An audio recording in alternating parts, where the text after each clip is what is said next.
Here we are, the next clip. Just wanted to see how she sounds. She does have a dent in the back right here, you see that? But you can see there's no smoking, no issues there. We just turned her on, as you saw on the first tape. The body's pretty clean other than that dent that you saw. Undercarriage is pretty clean as well. The only problem is that one dent that you saw underneath her.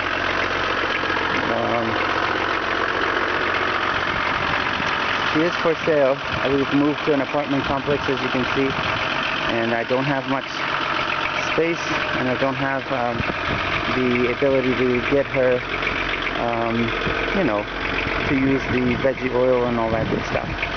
So her interior is pretty clean. There are little pieces that I have to get put in.